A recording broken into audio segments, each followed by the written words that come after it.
Hello campers, Merry Christmas. Welcome to Book Club. It's Lizzie here and tonight I will be reading chapter 4 of The Night I Met Father Christmas. Last night we had George reading chapter 3 and now let's see what happens next. So, chapter 4.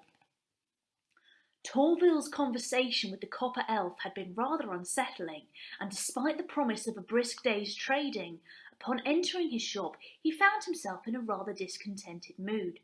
To make matters worse, his toy-making elf, Steiner, was nowhere to be seen.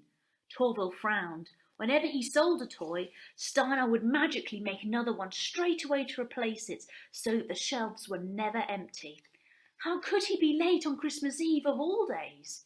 He should already be there making toys, so that Torville could make as much money as possible. Where on earth was he? In fact, Steiner was at the butcher's shop in a rather large queue, hoping to buy a goose for his family's Christmas dinner. The money that Torville paid him was barely enough to make ends meet, especially since his only daughter, Kitty, had become ill and often needed expensive medicine. But Steiner wanted to make his wife and daughter happy, so he was hoping the butcher would be willing to part with his smallest goose for just a few pennies. Unfortunately, the butcher was not in a good mood either. Despite the big queue promising loads of profit for the shop that day, he had no patience for anything. Not for his poor grown-up daughter Gerda, who was serving with him, and certainly not for hard-up elves without money to spend. "How much have you got?" he asked Steiner bluntly, so that all the other customers could hear. 2 crowns, said Steiner. "Cheapest goose is 12, said the butcher. "Next!" Feeling like a failure, Steiner wandered back onto the snow-covered street, wondering how he would tell his dear wife Freya that they would have nothing to eat for Christmas dinner. And what about poor Kitty, who was so excited about the festivities? Steiner tried hard to think positive thoughts, but it was no use, and a large hot tear rolled down his nose and drilled a tiny hole in the snowdrift. Suddenly he felt a gentle hand on his shoulder. It was Gerda. She had a kind open face, and her long blonde hair was tied back with a pretty red ribbon. "Here," she said, putting a small package in his hand. "Happy Christmas." Before Steiner could think to thank her, she kissed him on the forehead and went back inside the shop. Stunned, Steiner undid the string on the package.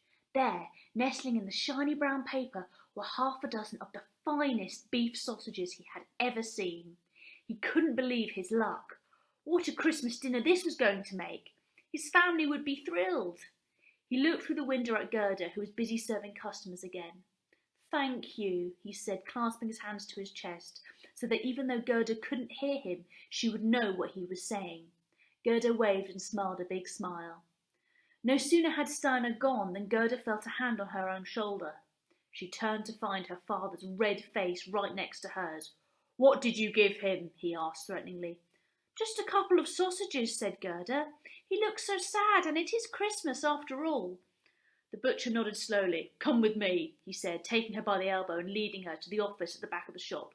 "Here," he said, pointing at an old ledger book on the desk. "Here is everything it's cost me to raise you. Every meal, every pair of socks, every night you've stayed in my house. Look, see how much you owe me." Gerda looked at the number. 293,824 crowns, father, she said meekly. "Good girl," said the butcher. "Now, add the price of the sausages." And Gerda did exactly as she was told.